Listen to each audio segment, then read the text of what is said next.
No existe ninguna posibilidad de que este ranking resulte indiscutible. El boxeo, como ninguna otra actividad humana, siempre quedó librado al arbitrio de terceros. Terminado que fuera el duelo entre los púgiles, se requirió siempre de la decisión final de los jurados. O sea que de no producirse un knockout, o una contingencia de manifiesta inferioridad física en cualquiera de los protagonistas, ningún resultado escapó a la apreciación de otros para saber cuál de ambos sería el ganador. Se calcula que el 74% de los fallos se correspondieron con criterios de justicia, el 14% resultaron controversiales o discutidos, y el 12% restante se inscribió en la historia bajo sospecha de dolo. Por cierto que los mayores robos favorecieron a boxeadores locales, y vienen desde las épocas previas a la televisión. Ningún otro deporte individual o colectivo transformado en espectáculo de alta competencia deja de tener un resultado, una marca o una medición que legitima al ganador, y por lo tanto habrá de convertirlo en aquello que mereciere a lo largo de su campaña. Por cierto que en la mayoría de esos deportes se produjeron modificaciones sustanciales de reglas, de superficies, de conceptos tácticos, técnicos, alimenticios y hasta de indumentarias que maximizaron los rendimientos, tanto en los deportes individuales cuanto en los colectivos. Se han transformado hasta los biotipos atléticos, y cualquier comparación en líneas de tiempo resultaría imposible. Este no es el caso del boxeo. Han sido muy pocos los cambios en el objeto final de su disputa. 1 contra 1, mismas reglas del siglo pasado, el ring mide 6x6, su piso es de lona y está sobre un filtro amortizante, mismo volumen de los guantes según las categorías, 3 minutos por round con 1 de descanso. Las bajas de 15 a 12 asaltos en la disputa de los títulos mundiales, la inserción de más categorías intermedias, y el anticipo en 24 horas de los pesajes, fueron cambios positivos para los boxeadores. Pero aunque hayan cambiado los métodos de entrenamiento y el concepto alimenticio, los boxeadores, a diferencia de otros deportistas, son comparables. Antes de encolumnar el top 10, digamos que el boxeador no es solo la expresión de su arte sobre el ring, también lo es su significante, y veremos en el transcurso de la nota ciertos atisbos en cada uno que lo marcaron como grande. Probablemente, y por la subjetividad que toda opinión conlleva, podrá discutirse que alguien de su misma generación pegaba más fuerte que fulano, o aguantaba más que mengano. También se admitirán finos matices de equilibrio que bien podrían haberse inclinado por B o C, en lugar de A. Todo eso resulta valedero, pero lo que tuvimos en cuenta fue la suma de los factores que terminan haciendo el todo de un grande. Y esto incluye también saber alcanzar la gloria, afrontar el crepúsculo y cuando parecía que la decrepitud lo conducía a la inevitable agonía, reinventarse, resurgir y volver a ser campeón. Los 10 mejores boxeadores de la historia. Número 10. Roberto Mano de Piedra Durán. No se trata de un boxeador simplemente. Roberto Mano de Piedra Durán es un mundo. Peleó 33 años, entre 1968 y 2001. Fue campeón mundial de las siguientes categorías: liviano frente a Ken Buchanan en 1972, medio mediano ante Sugar Ray Leonard en 1980, mediano junior ante Davy Moore en 1983, y mediano ante Iron Berkeley en 1989. Todos los títulos que ganó, los perdió. Y pasó de ser héroe nacional de Panamá, después de imponerse en Montreal ante Leonard por puntos, a vergüenza nacional, tras desistir de seguir peleando frente al mismo Sugar en 1980, después del 8º asalto, momento en que se retiró voluntariamente del ring. Peleó por la gloria y por la subsistencia. Fue estrella y partenaire, mientras tuvo motivación, entrenamiento y sueños, fue una verdadera fiera sobre el ring. Ningún ranking dejará de reconocerlo como el peleador que se fue reinventando a sí mismo, el que transformó la agonía en apoteosis. Número 9. Floyd Mayweather, un boxeador de clase indiscutida, poco generoso, gran atleta, probablemente el más próximo al conocimiento del lector, pues su retiro se produjo oficialmente en 2016.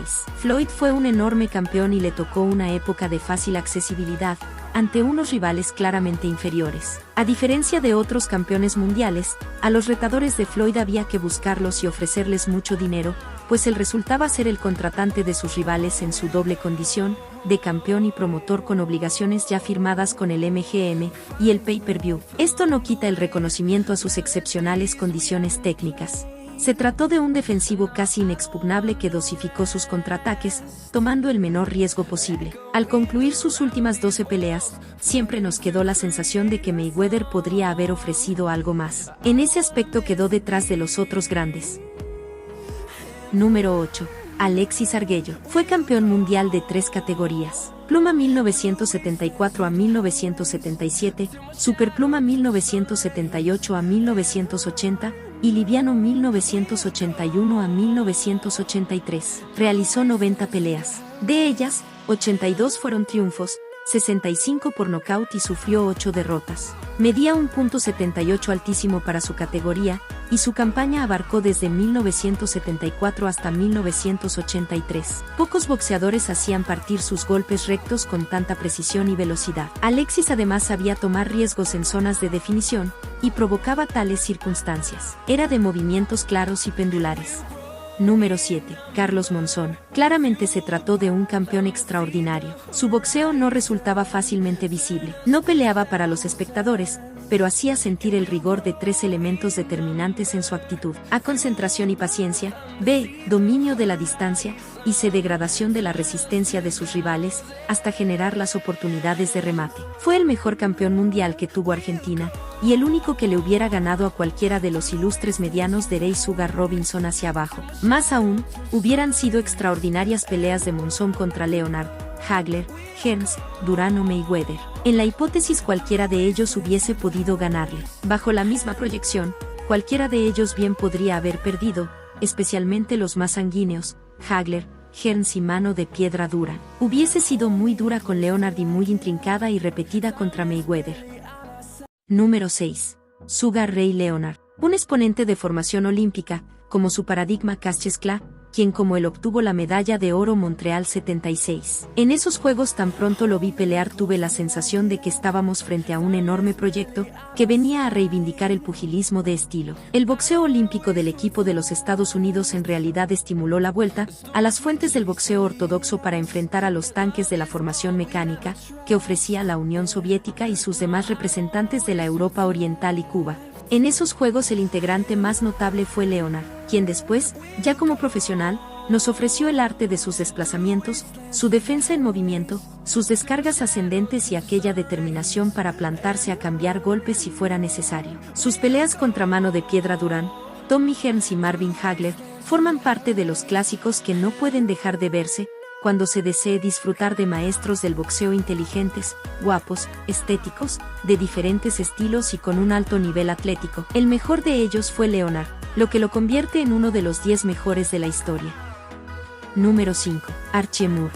Fue campeón mundial de los medio pesados, pero no tuvo más remedio que enfrentarse casi siempre con los pesos pesados, pues los 79.178 kilos resultaban demasiado para los medianos y muy poco para los completos. Boxeador recio y visible, tuvo una vigencia de 28 años y sostiene el récord de knockouts logrados, 145 en 219 peleas. Por cierto que probó a un Cassius Clay jovencito que le ganó, y se mató contra Rocky Marciano, a quien derribó hasta que le deformó la cabeza con sus golpes, sin evitar la derrota por KO o en el round 9 de una pelea memorable realizada en 1955. Podría afirmarse que no hubo un medio pesado como la vieja Mangosta, quien fue campeón mundial desde 1952 hasta 1961.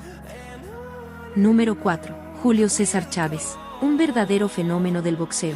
Realizó 37 peleas por campeonatos del mundo, un hecho sin precedentes en la historia universal del pugilismo. Fue campeón de 3 categorías: Superpluma, Liviano y Welter.